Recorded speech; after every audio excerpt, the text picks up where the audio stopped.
Hey guys, good afternoon and welcome to the 330 Sports Show. My name is Justin Coffin and today is Thursday, May 27th, 2021. We're broadcasting live from downtown Youngstown, Ohio, and we're produced by Joe Danier and the Youngstown Studio Network. You do have a chance to win $1,000 in cash and a pair of AirPod Pros. They are in this lockbox right in front of me. Phone lines are open right now, 330-595-1600. That is 330-595-1600.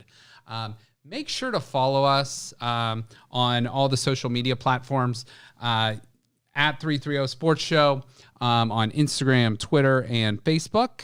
I like to share a lot of content out there, a lot of stuff that doesn't even make the show, but more informational or interesting news I share out there. Also, make sure to follow Youngstown Studio Network on the YouTube page, on Facebook. You're probably watching on one of those shows right now, and you can always listen or watch on demand. And podcasts are available on every single platform: Apple, Spotify, iHeart, you name it, it's on there. So make sure to subscribe, like, all that stuff. It really helps us out, and it helps us keep connecting with you and getting the best content out there. So again, phone lines will be open the first half of our show today. Let me give you a kind of just like a real quick synopsis of what we're going to do.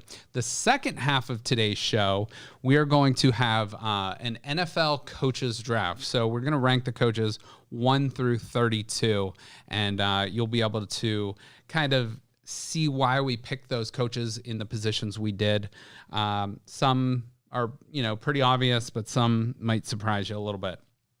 We're also going to talk here in a little bit, and I want some of your thoughts on this, about the customer is not always right. And I'm going to speak to you about that because something that happened in an NBA game last night, and, sort of what are your rights as a fan, as a customer, as a season ticket purchaser, whatever it might be. I kind of want to know, what are your rights as a fan? Because a lot of people think, hey, you buy a ticket, you can do whatever you want. I tend to disagree with that, but we'll talk about that in a little bit. So we're going to start out first with Major League Baseball. We're going to check in with the Cleveland Indians.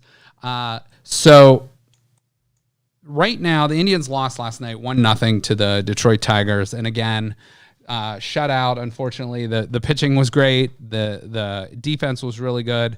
The offense, the bats were not there. We're going to get into the Zach Pleisak story here in a minute. If you have not heard, very, very interesting story with our number 2 pitcher and what happened with him. He was the guy that was involved with Mike Clevenger last year with going out and being suspended with the COVID protocols broken last year. But we'll get to him in just a minute. So again, the Indians are currently sitting at 26-21, which puts them about 1.5 games back. They're in second place behind the Chicago White Sox in the AL Central. So far, record is great. Pitching is great. Hitting is, hit and miss, no pun intended there. But, some days it's there, some days it's not. And it can be frustrating. So, but again, let's go through the pitching rotation real quick here.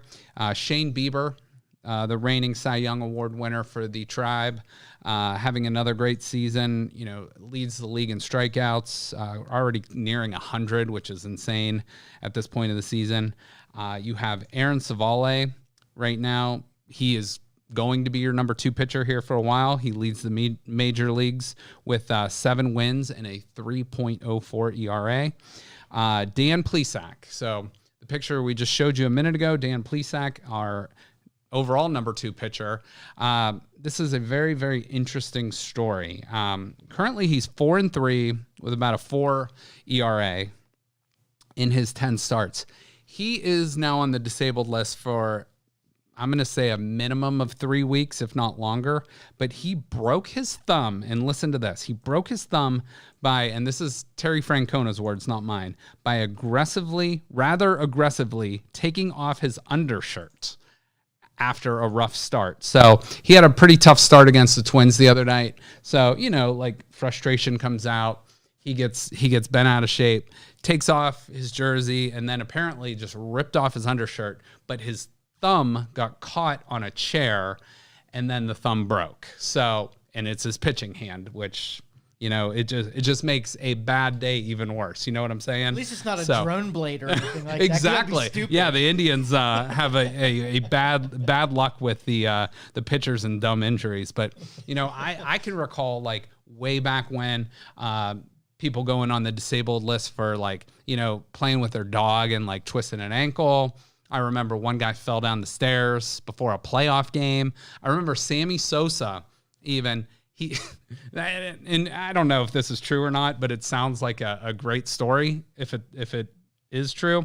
Apparently he sneezed so hard he threw out his back and had to go in the DL. So very interesting stories there. But in the future, contracts will stipulate if you do anything over a risk level of 1, you get fined the rest of your contract. Well, and actually, you know, I know we're talking about baseball right now, but that brings me to Myles Garrett. Myles Garrett's posting a lot of pictures and videos on Instagram, Twitter, all that stuff with him playing basketball, you know, like pickup games at, I imagine it's around Cleveland, probably in the suburbs. And, you know, you're playing against guys like at the YMCA or Creekside and Boardman or whatever, you know, and this is an all-time great athlete. This guy's a physical freak. You know, he's crossing people over at 6'6", 280 pounds. He's dunking. He's doing all this stuff. But my worry with that is, what if he comes down and like sprains an ankle or rips up his knee or something? You know, these guys are like, hey, I'm get to play against Myles Garrett. That's pretty cool, you know? But, you know, the Browns are paying him $25 million a year. He's supposed to be your best player on defense. And I don't want to tell these guys, hey, you can't play basketball in the off season, but, you know, this is a pretty big deal for the Browns. Like, we don't want our best guy going down with, again, a silly injury, not taking off your shirt and breaking your thumb. So I don't know. It remains to be seen. And I'm sure some people are like, just let him do what he wants. And, right. And part of me is in that camp too, but part of me as a Cleveland Browns fan too is like, you know, you got to protect your top assets too. So where do you fall on that? You know, one thing, like you protect your investment, you don't let them do anything stupid. But I think that if you let them do normal activities, it might even strengthen them up a little bit. If they don't get hurt, they might be a little bit more resilient against injuries. I think a lot of those injuries came down to that maybe we are protecting a little bit much. And, you know, especially like when I see an athlete that they take them out of workout or you know, going into from preseason, they start like saving them from going on the field to risk that injury. I think they get rusty when they do that kind of stuff. So. Sure. Yeah, that's and there's something to be said about cross training and different sorts of working different muscles. And I think when you're in high school, when you're in college, that's to your benefit. You know, like as a former basketball coach, I always loved those kids playing the other sports, you know, like playing baseball works out different muscles than playing basketball. Playing football works out different muscles than playing basketball.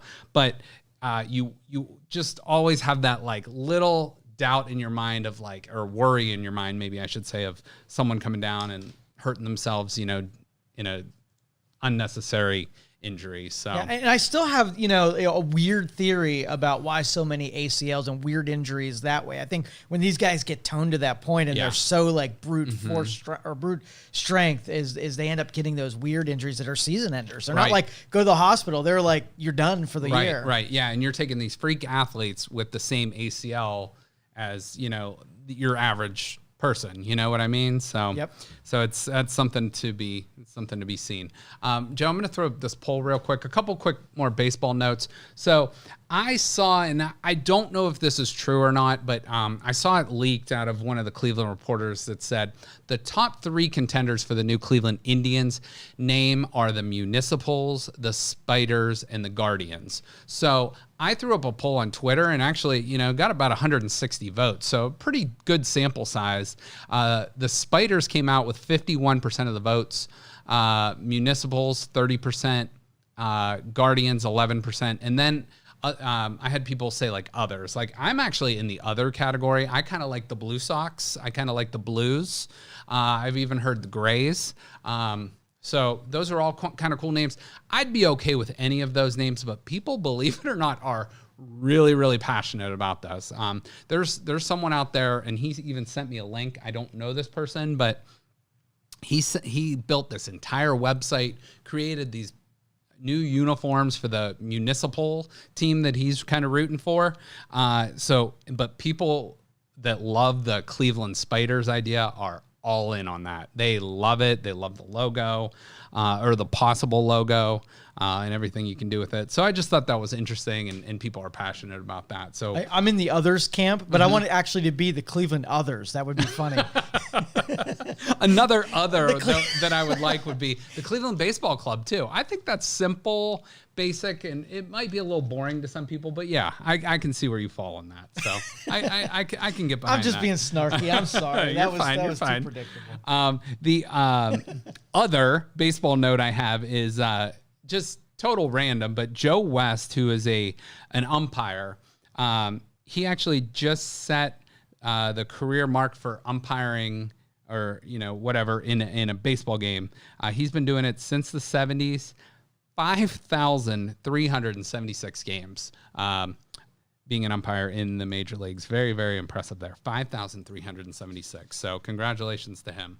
I do want to shift now to the NBA, and just a couple more notes before we'll probably have phone lines open here for about another 10 to 15 minutes. So if you want to get your call in, 330-595-1600.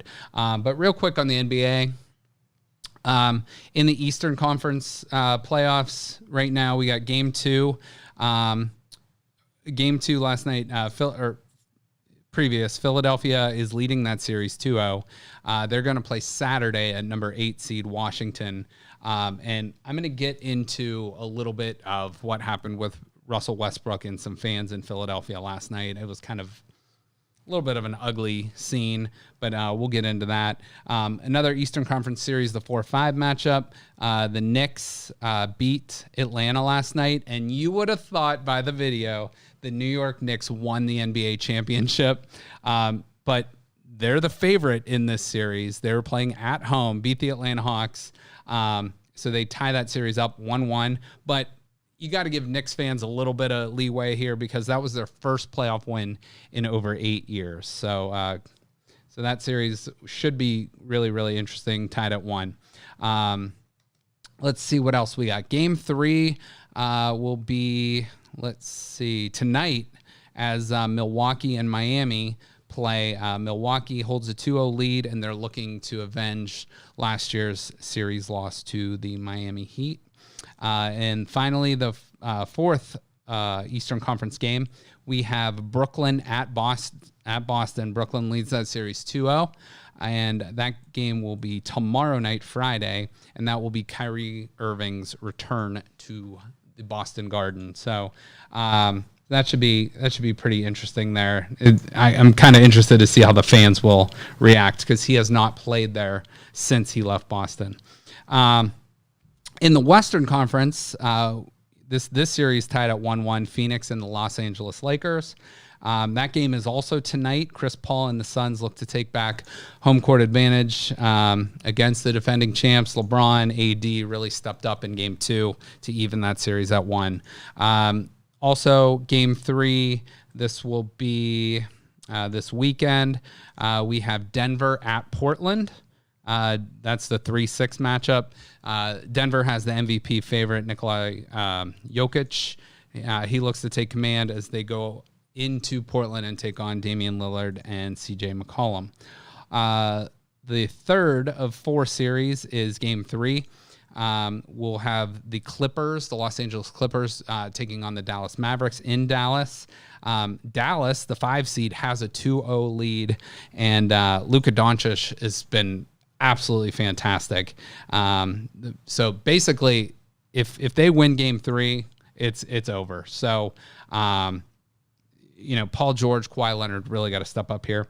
And then in the final series, we have the Utah Jazz, the number 1 seed, traveling to Memphis.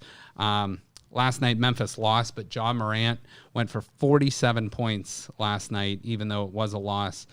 Utah, who had the best record in the NBA, will look to go on the road and sort of take home court back in that series. They're led by Donovan Mitchell, who just returned from injury, Mike Conley, a former Buckeye, Rudy Gobert, Jordan Clarkson, and a cast of others. We're going to get to the Russell Westbrook story in a minute. I'm going to take a phone call here. Looks like we have, I think it's Matt. It's a little touchy. There we go. All right, Matt, you on the line? Yes, sir. How you doing? Hey, doing well. How are you? Good. Good, So, good. Can I take a guess at the block box? Absolutely. Give it a shot. 154. 154. All right, cross another one off the list, but Matt, we appreciate you calling in. Try again later. Thanks, sir. Thank you. Have a good day.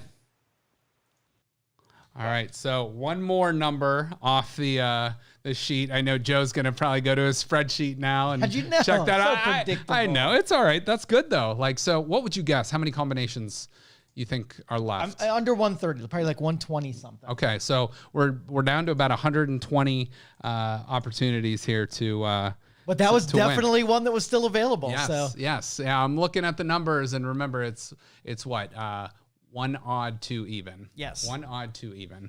Can I give a clue on your show? This is Please. yeah. So in the month of May, the number was guessed just in a wrong order. In the month of May. The numbers so this month, the numbers were guessed, but they were in the wrong order. Ooh, okay. So if you want to go back and if you're keeping track, we anagrammed it on one of our shows. I'm not a lottery player, but I believe that's called boxed, right? Boxed, if you yes. play like a 3-digit Right. lottery number, you play it box, you win. But on this show, you got to hit it straight up, 3 for 3. Okay, so that's good to know. So if you listen back at some of the calls from the May shows. All right, I'm going to throw up this video. This is a very interesting one involving Russell Westbrook and a fan. Will it Can play you on this? can you minimize it? Not minimize yeah. it, but just make it docked so I can cruise in there. Like that? There you go. Okay. Is that okay? I think so. Okay. That should be good. All right. We're going to play this through. We don't need the audio. I'm just going to kind of talk you through. So Russell Westbrook has some sort of injury last night, some sort of ankle injury. A fan just decides to like dump popcorn on him. And I don't know if there was any liquid or anything else, but I mean, pretty ridiculous. Just to me, that's, and you could see some of the fans kind of like pointing out the other fans. Like there are certain lines that you just can't cross. And so I just wanted to show you the video of that. You could find more detailed video of that. But Joe, let me ask you this before we, switch off to our Zoom call here in a few minutes. But when you buy, you're a former Browns season ticket holder. Yes. I'm a former Cavs season ticket holder. As a season ticket holder, and this is just my opinion, I want you to share yours in a minute. Sure. My opinion is that ticket gets you into the game. Yes. That ticket gives you the right to cheer. It gives you the right to boo. And that's basically about all it gives you the right to do. To me as a fan, what do you think? 100%. Okay. I think it's an embarrassment when the fans like mess with what the game going on, whether or not it's streaking or bottle gate or any of that stuff. The game is separate from you. You get to yell and scream, and that's the extent of it. Yeah, yeah. And there was something that happened in Washington last night. There was a rain delay, and a fan apparently went streaking during the rain delay, like on the tarp, hitting the tarp. Obviously, he's going to get arrested, going to get a fine. That's sort of funny in a way because he's not harming anybody. But, if there's a little kid out there watching and there's a grown-ass man running around with his junk flapping around, no one wants to see that. And, if you got a kid at the game, no one wants to see that. I don't care if you're a grown-ass man, woman, or a little kid. No one wants to see that. Do you remember that streaker a couple months ago that bet? You remember that? Yes. So he bet somebody 20,000 he can get on TV, and so it was at the Super Bowl. Yeah, right. It was at the Super Bowl. Right. Yeah. But and to me, this is I think there were some BS stories out there because there's some prop bets that you can make, and one of the bets was like 1,000 to 1 or 1,200 to 1 that there'll be a streaker on the field. This guy did that. Apparently, like said, hey, I'm going to bet on myself. But I went in and looked a little deeper. I think those prop bets you can cap. A lot of the casinos cap at $1,000. So there's not a little bit of behind the scenes anarchy going on. But that's crazy. That's on the list of things you can bet on. You can bet on anything. Anything. It's so hilarious. Hilarious. But the good thing was to not encourage people like this. That's Philadelphia 76ers season ticket holder. The Sixers revoked his season tickets, and now he is banned from that arena, which, I know there's going to be some people out there that are like, well, it's just popcorn and stuff like that. But come on, you can't do that. You can't do that stuff. If you remember way back, probably, I know I was in college when this happened, but with Ron Artest, when there was the fight in Detroit, but a fan then threw beer and that escalated, and he went up in the stands, and then fans were on the court, and it turned into an absolute melee. So yeah, cheering, fine. Booing, okay. All that's fine. But and I know when alcohol's involved, there might be some additional language that comes into your vocabulary, and that's all well and good, but you also need to be cognizant of who's around you and who's in your section. I've seen some stupid people fighting at games lately. It's like that kind of stuff just cannot happen. When that was my big complaint about the Brown season ticket holder. I didn't feel like I could take Ryan to any game except for preseason. Preseason were tame. Nobody was there. It was all families and whatever. Once you got into the season, I complained one time. You know what they told me? There's a family section. Yes. And they're like, sit in the family section if you don't want that. I thought that was a little bit unprofessional. I agree too, because you know what? It's like you said, you want to take your son to experience that atmosphere, and unfortunately part of the atmosphere is I like to have a couple drinks too, but you have to know there's lines you do not cross. Right. There's certain, but people just don't know. They'll just, that's part of, for people, what makes it fun. And to me, it's like that just takes out it takes out the fun of the game, literally, because you're making more of a spectacle of yourself and the audience than, the entertainment or whatever that's going on in the field. And for a while at the Browns games, that's probably was more entertaining. Right. Yeah. But you know what? It's like there's just certain things that shouldn't be done. Well, a good heckler doesn't have to use that language to heckle. That's true. Yeah, it's true. And if you want to be at home in your living room and say whatever you want, but when people start shouting, F-bombs or racist comments, come on, that's got to stop. Yeah, so, for sure. And I will say, I've probably let a few F-bombs or whatever slip here and there, maybe back in college and stuff, but there's certain things you just don't say and don't do. And, I will say too, some of the most frustrating parts, and I don't want to call Ohio State fans onto the carpet because I'm a Buckeye. I'm the biggest Buckeye supporter there is, but there is that rule of the 10%. And in the NFL, it might be the 20%, because I always say it's college games are kind of like going to Target. It's just a nicer experience. There's usually more of a fun atmosphere, laid back. And then you go to the NFL, and that's kind of like walking into Walmart. You don't know what you're going to get. So usually at a college game, there's 10%. And I'm sorry, I don't want to, use Walmart as a punching bag, but it's just sometimes you don't know what you're going to get. Whereas Target is generally the nicer experience, and things like that. So, can I ask you a question? Go ahead, finish your thought. No. I was just going to say, the rule I always have is 10% of fan bases, especially in college football, are assholes. In the NFL, it's usually 20%, and it's not hard to find those people on social media either. They are the loudest people in the room. So those 20% or those 10% are usually the loudest. And those people, you know, if they're watching or listening, they might be commenting on this and calling me out. And that's one thing. And everybody's got their own opinion, but it's like, you know, there's certain things that everybody should be able to agree upon. And like, getting in fights or throwing beer on people or players is just certain. That's a line that can't be crossed. All right. Sorry. Well said. Oh, that's right. No, I noticed Shelly said that about her run-in with or encounter with Bernie. Oh, okay. Is it something that's airable? Yeah. A story Yeah. So, Shelly, my sister, right? Yes. Okay. So yeah, my sister and one of her friends, Kelly Catullo, went to, I think it was for like maybe Kelly's birthday. They went up to some, it was like a hotel, but like a spa type hotel, like a relaxation type place where, you know, they would get like massages and they would get like their hair and nails done or something like that. But apparently they were just sitting around at the bar and Bernie was there. And they met him. And funny part is Shelly, I don't know if she'll want me to tell this on air, but do it anyway. I think Shelly was like, I think he was being super nice to us because he thought we were lesbians. He thought they were together.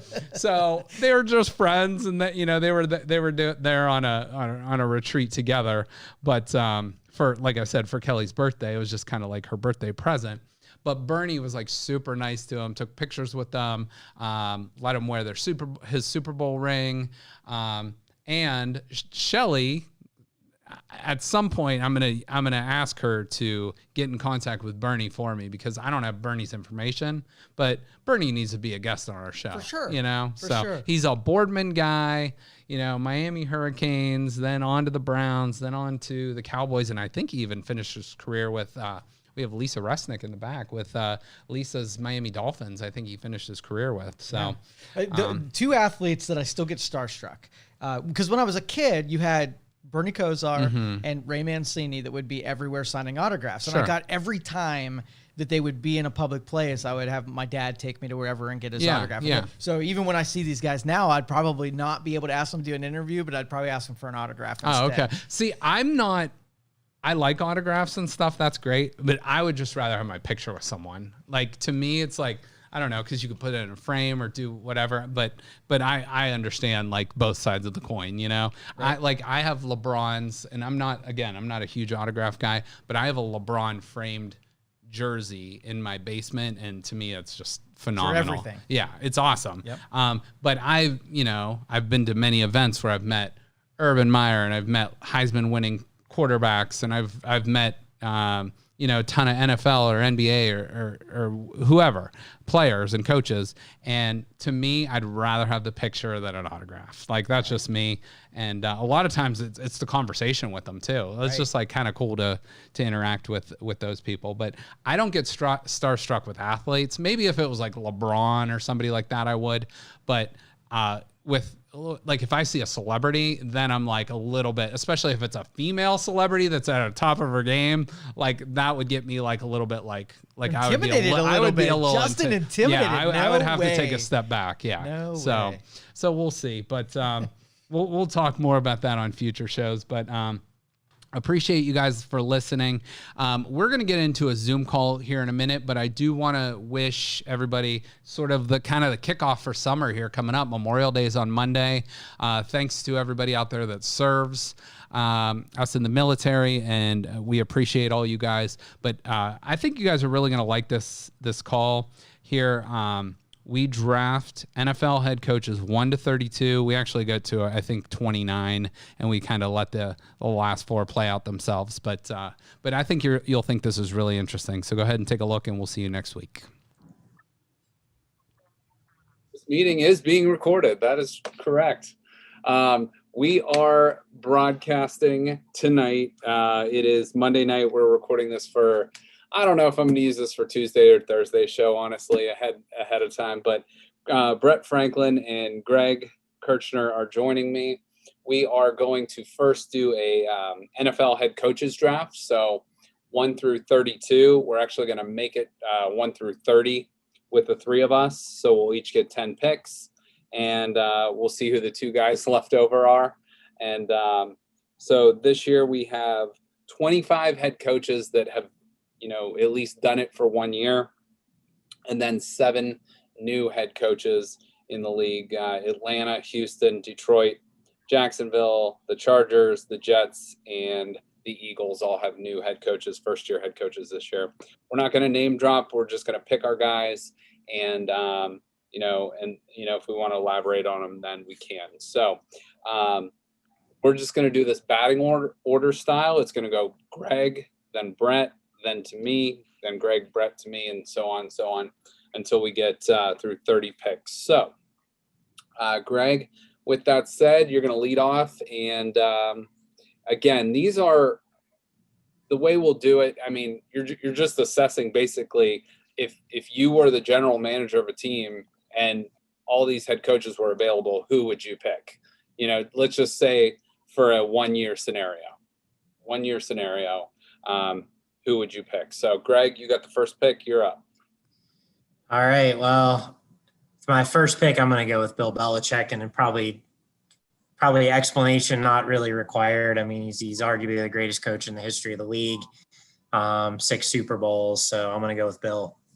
Okay. That's surprising. I didn't think he'd go first. So I was like, so how am I going to pick between the two I thought would be there? But I thought this guy would go first. I'm going to go Andy Reid.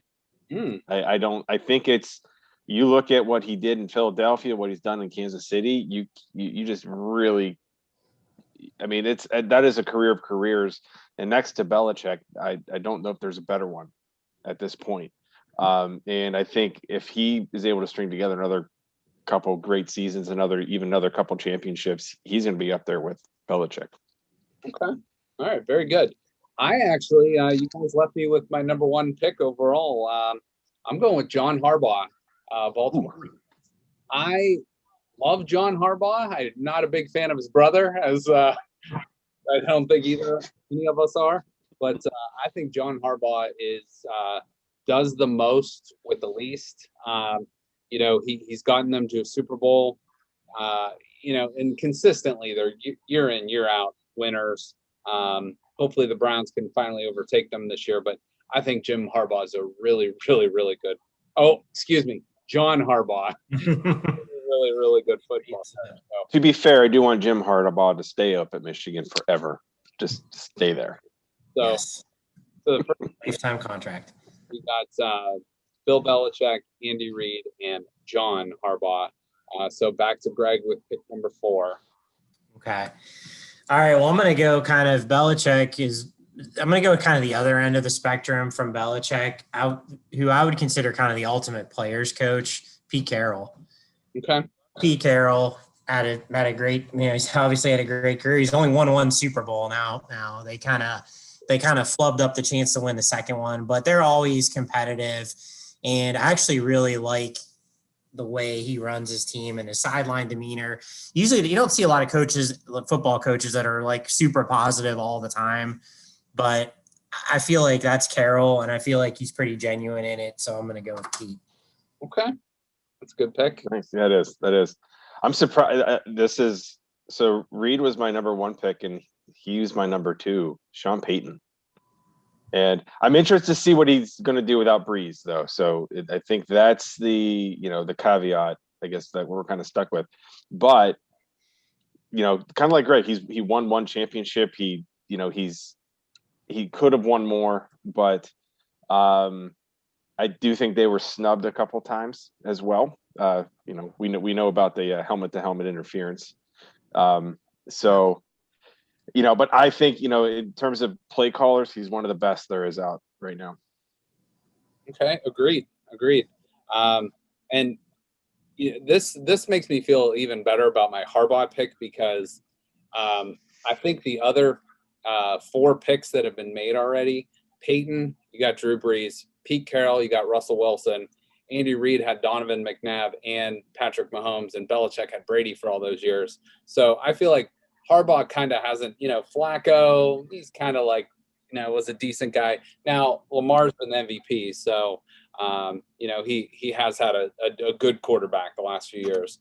But my next guy I'm going with has had, again, one of those long-lasting, awesome quarterbacks for a long time. I think this guy's a really great coach, and maybe shows my first two picks are more respect picks because I'm going Mike Tomlin.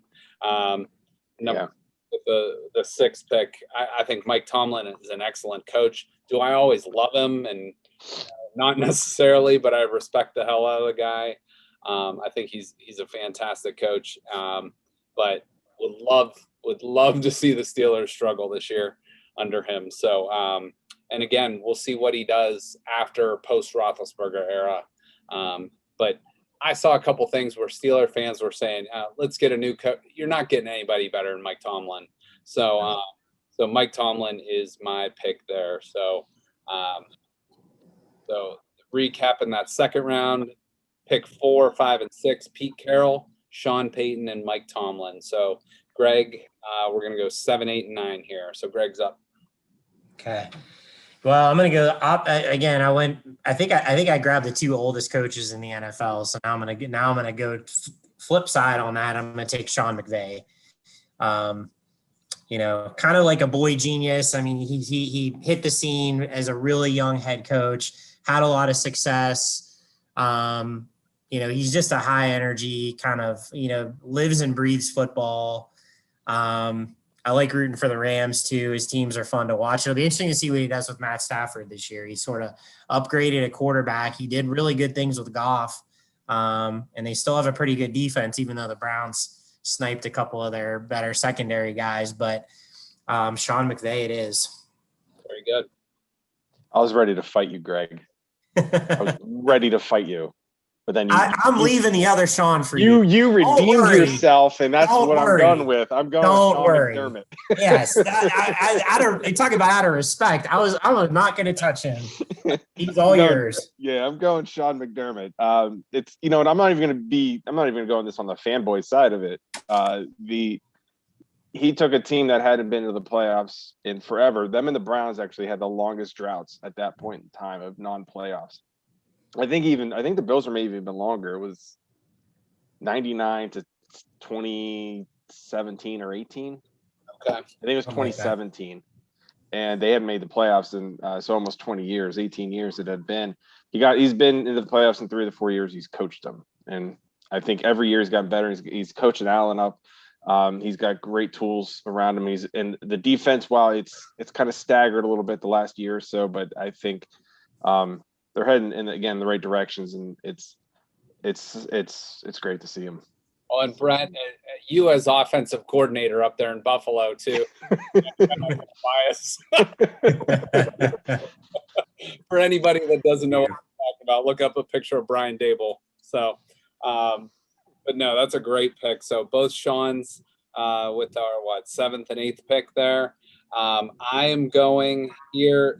I was either going to go Sean McDermott or Kyle Shanahan. I'm going to go Kyle Shanahan here with pick number 9 with the 49ers. I think he is a great coach, has a great, obviously, family history there in the NFL, knows his stuff, and obviously a guy that's going to go soon, runs very similar stuff to him, but Kyle Shanahan, great coach, and I think with a healthy team this year, the 49ers are going to be back, making noise in the NFC. So. I want to see what happens with Trey Lance. Does he kind of get that fire back that the team had before? If they do, I mean, that defense and that running game are fantastic. Will he play this year, do you think?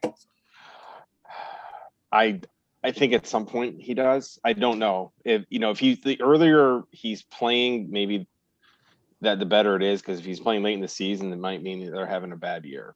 Okay. So if he's playing early on, just means that he was outperforming. Okay. Instead of someone else playing bad. Yeah, so could it be like it was with Kaepernick, where they're going to be a good team. They were decimated by injuries last year, but could it be a situation where, I guess people assume you play Lance, it means you're kind of selling this current season, but could it be a situation where, you actually bring Lance in to sort of raise the bar at some point during the season to try to get you to the next level. We'll see how that goes. They're one of the more intriguing teams. Absolutely. Well, all right, Greg, I'm going to have you pick number 10, and then I'll real quick recap the first 10 picks.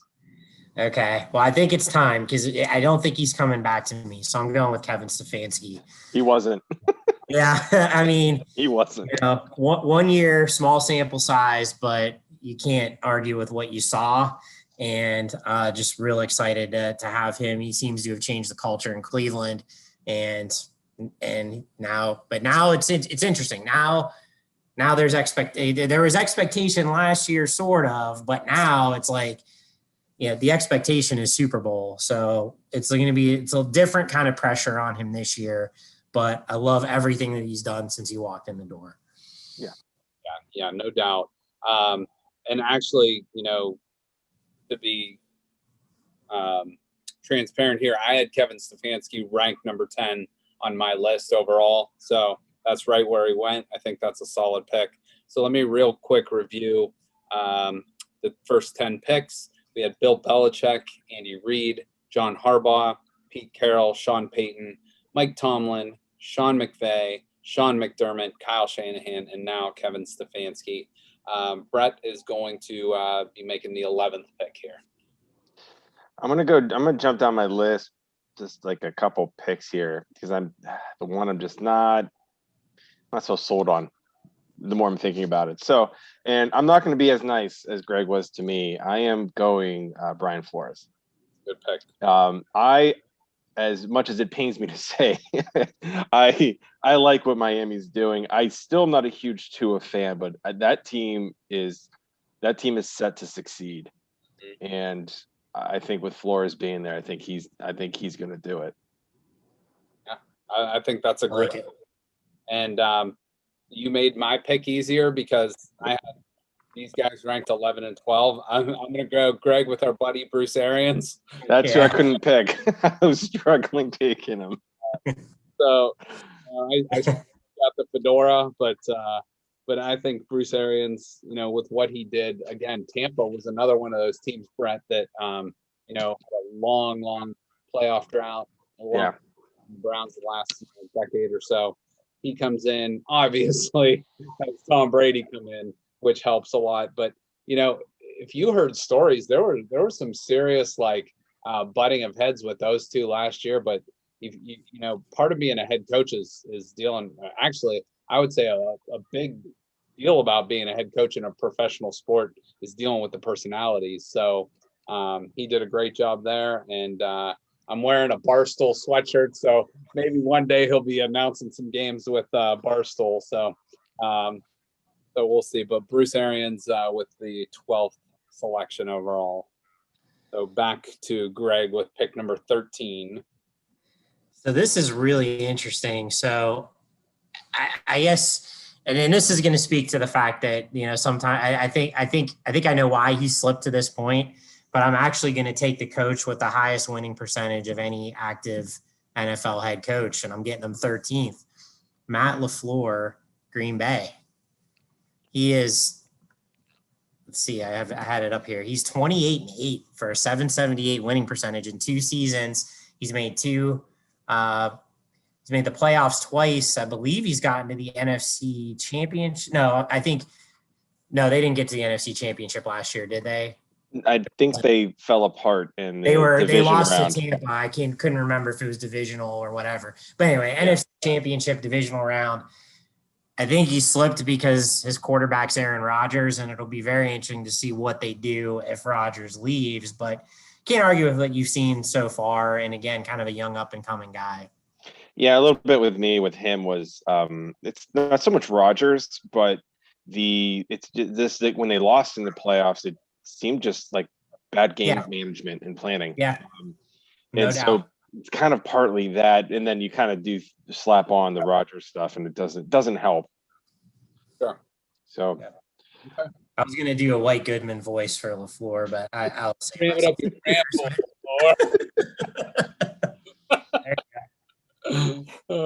never miss that opportunity.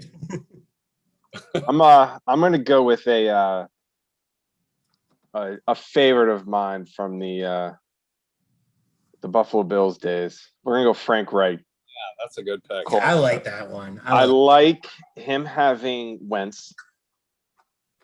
That's when they won that Super Bowl. OC and quarterback. So I know he got injured, but that was his best season. And Wright was gone right after that. So I'd like the Colts are always just kind of there. It's at some point in time the defense is really bad, but the offense is amazing. The next point the offense is so, but the defense is amazing. I think right now they have a good balance. So I'd like to see how they kind of keep moving. Okay. All right. Yeah, I like that pick a lot. He was the one that led that comeback against the greatest comeback in NFL history. Down 35-3. I remember that game we had to be like, I don't know, 10 years old. Yeah. I think it was when they played all the games on Sunday, at least. And I think that started at like noon. It was like a weird start time than normal. So yeah, oh man, that was a game. Oh yeah. All right. So I am going with pick 15 here.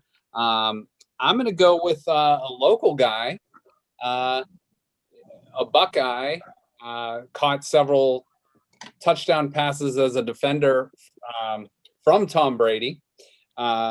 He is from Walsh High School, Walsh Jesuit High School. I'm going with Mike Vrabel, the Tennessee Titans head coach. So I think he's really done a nice job there. They've sort of resurrected Tannehill's career. Their offense is pretty outstanding. If they can clear up some defensive issues and get a few things cleaned up on offense, they obviously have a dynamic power running game and some serious weapons on the outside. So I like Vrabel and the Tennessee Titans. He's a winner. He really is. So he is. But part of me wonders, though, to be very fair, is if he hit his ceiling. Sure, I could see that too. So I think he's a great coach. I just don't know if I think this may be where he's at. Yeah. We'll see. But you get a good coordinator on either side, offensive or defensive, you can be an amazing coach as well. So and get to that next year. But I think it's a good pick. Don't get me wrong. I'm just a little devil's advocate. I think right here in the middle, we're about halfway through. Pick 15. I think that's about right with him.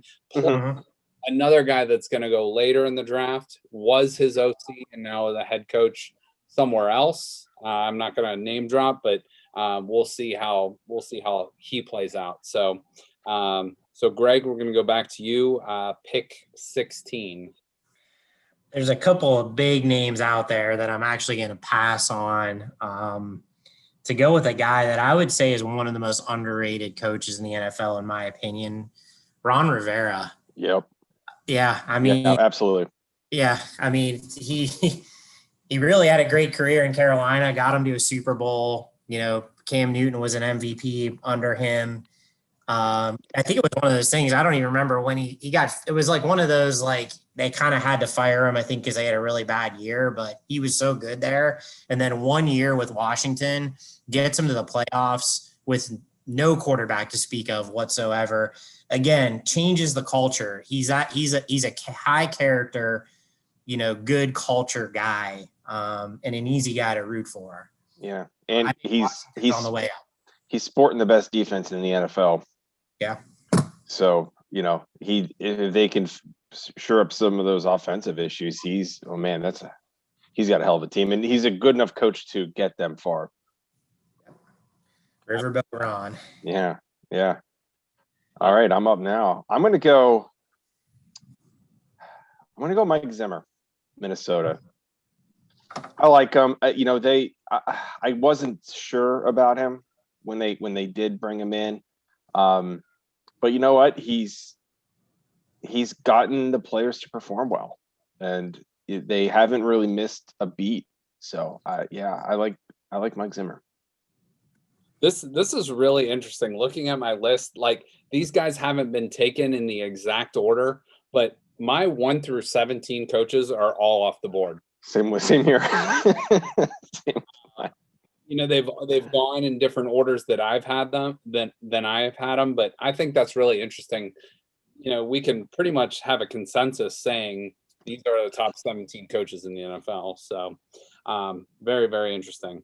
All right. I think this is the point where it gets really because there's a lot of names out there that I don't love from this point on. And I don't feel confident taking any rookie coaches at this point yet. So I'm gonna do it. I'm gonna go John Gruden. I'm gonna go Gruden. Spider Y2 banana. It's funny you moved to we went through this, like everyone top 17 has been picked. All our lists are basically the same. I just literally going through my list, kept moving Gruden down. he's now damn near 25 at this point. I think he's the highest paid coach in the NFL. And obviously he's had a ton of success in the NFL, but the Raiders really have fallen apart the last 2 years. And that's partly on him. That's partly on the players, but I still think he's got a couple good years left in him. And I kind of like, part of me is picking his personality as well. So I'm going John Gruden 18 here. Yeah, certainly fun, no matter what his record is. But yeah, true. All right, Greg, back to you. We're at pick 19. All right. Well, I'm gonna make the leap here. I mean, we don't know how this is gonna go, and everybody's got their opinions, but I'm gonna go with Urban Meyer. I mean, you can't argue he's one of the 10 greatest college football coaches of all time. So the guy can coach football. Will it translate in the NFL? It remains to be seen. So much of that's going to ride on how good Trevor Lawrence is. If Trevor Lawrence is a generational talent, then Urban Meyer will be a fantastic NFL coach. If he's not, he's going to struggle. But I think year one, maybe year two might be a little tough, but at some point he's just a guy that it's hard to imagine him not being successful at some point. Unfortunately, it may be at the detriment of his own health, but he'll find a way to be successful. And I think he will have some success in the NFL, but how much that is, we shall see. Yeah. These guys that jump to the NFL, I'm talking, let's see, Steve Spurrier did not have great success. Nick Saban did not have great success. Chip Kelly did not have great success. All those guys landed back in college. Do we see Urban Meyer have a health scare and end up at USC in a couple years? You know what's funny though, because you just went through college coaches, NFL back to college. Pete Carroll, NFL, college, had great success, then back to the NFL, and then had great success. Yeah. You know what? That's a great point, because he's probably the only guy I can think of that has had great success. Yeah. Not necessarily his first time around, but second go around. Because I want to say Barry Switzer and Jimmy Johnson. And Jimmy Johnson might be the only three that have won college championships and Super Bowls. Okay. I can't think of any others. I'm sure there may be another one, but yeah. So it's to be fair, Switzer walked into a pretty good situation. Let's be very real about that. Jimmy Johnson, that was an amazing coaching transition that he did. Yes. And at my team's detriment. No doubt. Fuck Jimmy Johnson. Spot on. Yeah. First-hand fan knowledge right there. Barry Switzer was Jerry Jones's puppet, essentially, with the team that Jimmy Johnson built. Yes. Yes. All right. Well, are we stopping after this one, Justin? You can. I think I'm 20. Yeah. You can. Well, go ahead and make your pick, and then I'm just going to review real quick. Okay. All right. This one's tough. Justin was not wrong. I'm going to go with Matt Rule. Yeah. I'm not so sold on him, but I think he's had better success so far. Transitioning from college to the NFL.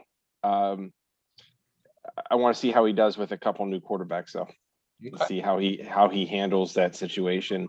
They have the potential to be pretty good, but we'll have to wait and see. I actually love that pick. I think he's a really good coach, and if he gets a good situation around him, he's going to be solid. So let me review real quick 11 through 20. We had Brian Flores, Bruce Arians, Matt LaFleur, Frank Reich, Mike Vrabel, Ron Rivera, Mike Zimmer, John Gruden, Urban Meyer, and Matt Rule. So I have pick number 21. We're going to go to 30, and then we'll see the two unfortunate souls left out. I'm going to go with Joe Judge here. I don't think he had a great start to his tenure there with the Giants. He kind of got it's a big market, and you're going to get a lot of scrutiny in New York. But I think he really did a good job bouncing back with the Giants last year, and it seems to be everybody really likes him. And kind of like you guys said with players, coaches, I think that's a important thing in the NFL. So you go Joe Judge here at number 21. I think a little bit with him depends on Daniel Jones. Yes. Just how does he progress? It hasn't been good so far. So right, no doubt. All right, Greg, to you with pick 22. It's getting this is really in the tough stages now, but I'm gonna go with another first timer, and this again is another guy that could go either way, but I'm gonna go with Robert Saleh. Yeah, it's a good one. I like it. Yeah, I mean, the guy obviously he's got a lot of airplay the last few years being the defensive coordinator of San Francisco. Sometimes we have a bias towards people that are fiery and look like could go out there and play. And he looks the part. He acts the part. He's going to New York in that pressure cooker. And again, like Urban, so much of his success is going to be tied to their pick, to Zach Wilson. But I think the guy has the potential to be a very good coach. So I'm going to go with him. Okay. So earlier when I said that, guys may not start off so great, but turn out great after a while, maybe a second go around, he's the guy I was thinking of. Yeah. I think he was a candidate for the Browns job. He was. Yes, he was. So, but I'm pretty happy with who the Browns took it. But there definitely a lot of people wanted him in Cleveland, and again, just the recognition of like seeing this big dude like going crazy on the sidelines, Yeah. So I'm not so thrilled with this one, but I like a certain quarterback that he just took. So I'm going to give him a shot and see how he does. I'm going to go Matt Nagy. He's definitely had quite the blunders over the last couple years with the Bears, but I'm just going to go with him and think that once he gets a solid quarterback behind him now, that he's going to take that next step. I think that's an interesting pick for two reasons. One, wasn't he like the NFL Coach of the Year in like two or 3 years ago? Like, I think his first year, I think he was, but wasn't that when the missed field goals and then he did the tryout after that, and it's just been not so great ever since. Well, and another reason I like that pick is he's fighting for his job, so he doesn't have a good season, he's not going to be around for long. But so I think with what you said too, Fields might be playing by week. They play the Browns week 3. I think Fields is playing the start of the season. I don't think they even wait on him, to be honest with you. I think they're so impressed. Andy Dalton, right? Yeah. I just don't see it happening. Okay. All right. I think that's a very intriguing pick. So, all right. So to me with pick 24, oh man, I'm going to go with my first rookie head coach here. The guy that I mentioned earlier took off of the Titans staff. I'm going to go with Arthur Smith. And here's why I like him.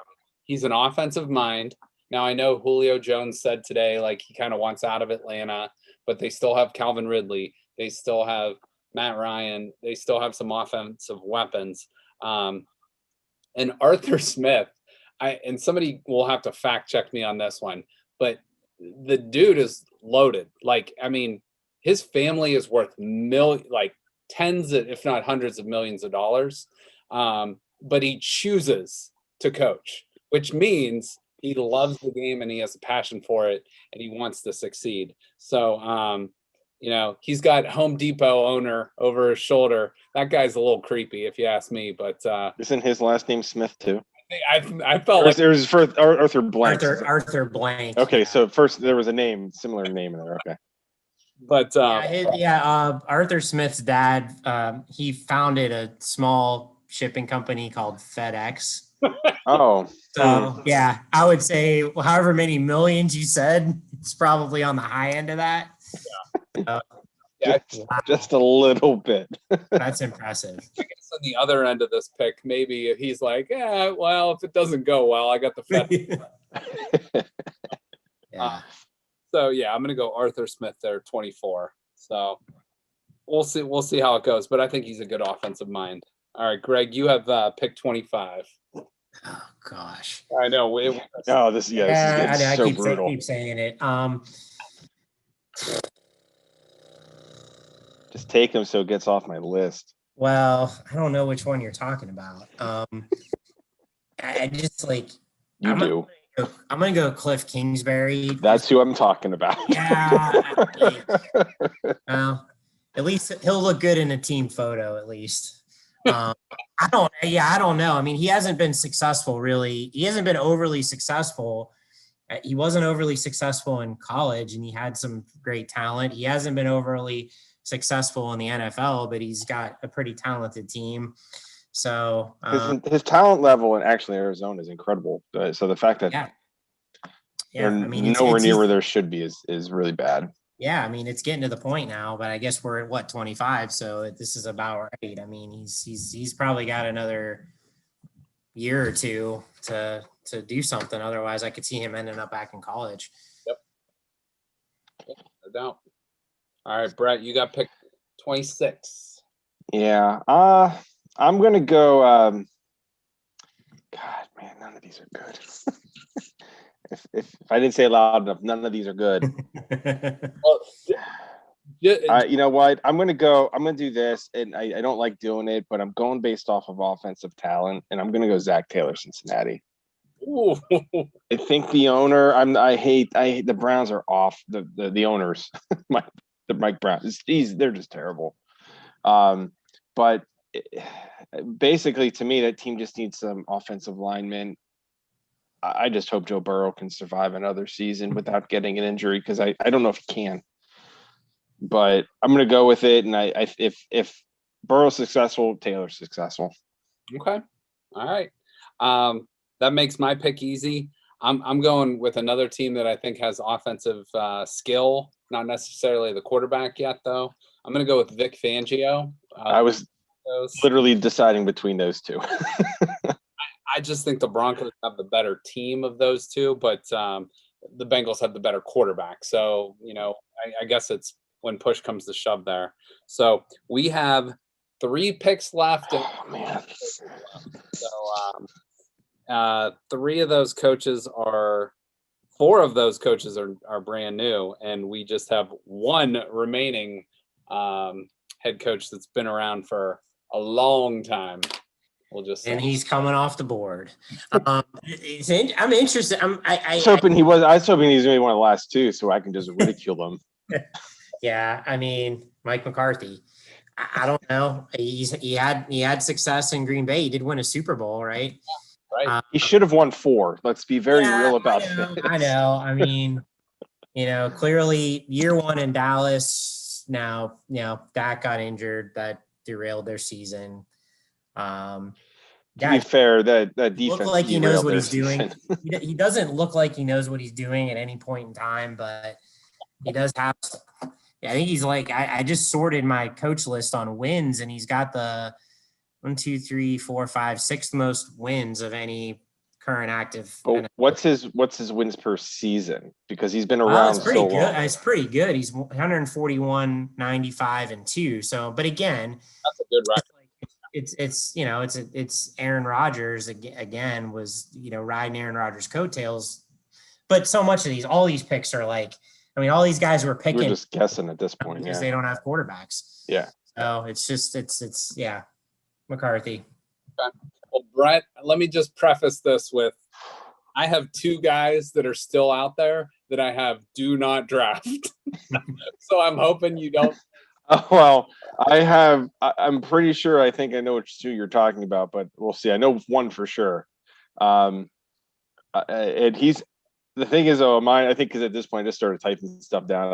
I wasn't sorting anymore. I'm going Dan Campbell. I think there's just at least enough talent in Detroit that maybe, although they've been a train wreck for so long, I don't know. He was on my. And he's possibly a psychopath, but which He might be, but maybe that's so's Gruden. Hey. yeah. Oh boy, my internet, guys. If it's a little shaky, it's on my end. So. Thank you for listening to this show on Youngstown Studio. If you like our programming, we invite you to subscribe to our YouTube channel, follow our Facebook page, or subscribe to your favorite podcast platform like iTunes or Spotify. This is original Youngstown content, and we would appreciate you sharing the videos and the word about us. Thank you.